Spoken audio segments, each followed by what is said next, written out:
Iga, natanggap na ng COMELEC sa Mandawi, Cebu ang halos 300 ballot boxes at election paraphernalia na gagamitin sa election 2025. Live mula sa Mandawi City, may unang balita si Nico Sereno ng GMA Regional TV. Nico. Yes, Igan, alas 10 nga ng umaga kahapon, dumating dito sa Mandawi City Hall ang truck ng courier na naatasan na mapadala ang mga election paraphernalia. Isa-isang inilabas ang mga plastic ballot boxes na gagamitin sa eleksyon sa Mayo.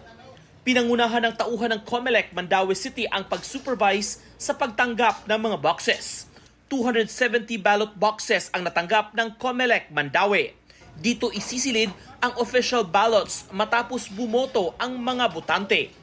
Siniguro ng mga otoridad na secured ang nasabing election paraphernalia halos 2 buwan bago ang May 12 elections. Coordinate sa sa treasurer sa tabang lagi no kay mo kuan man jud tag-help sa LGU. Kana yan palitan og kanang murag sako bitaw. Then ato i-cordon. Okay. Cordon na to atong yellow bitaw nga tape walay makasulod. Kabilang din sa mga na-deliver kahapon ang mga battery pack para sa mga automated counting machine o ACM. I-deliver ang mga ballot boxes at ACMs sa iba't ibang polling precincts ilang araw bago ang eleksyon. Deployment sa ACM, mag-deliver, mag-simultaneous delivery ni sa treasurer ug ang kami sa ACM then sila expected jud maghinahinay na tapo. Noong nakaraang linggo, may mga election paraphernalia na rin na unang na-deliver sa Mandawi City Treasurer's Office. Kabilang dito ang mga non-accountable forms at ballot secrecy folders.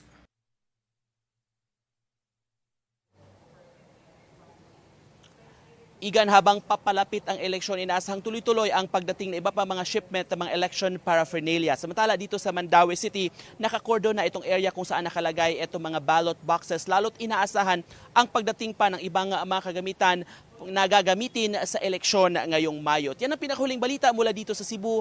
Abangan mamaya dito sa Central at Eastern Visayas ng GMA Regional TV. Balitang Bisdak, alas 5:10 ng hapon. Igan? Maraming salamat, Nico Sereno ng GMA Regional TV. Igan, mauna ka sa mga balita, mag-subscribe na sa GMA Integrated News sa YouTube para sa iba't ibang ulat sa ating bansa.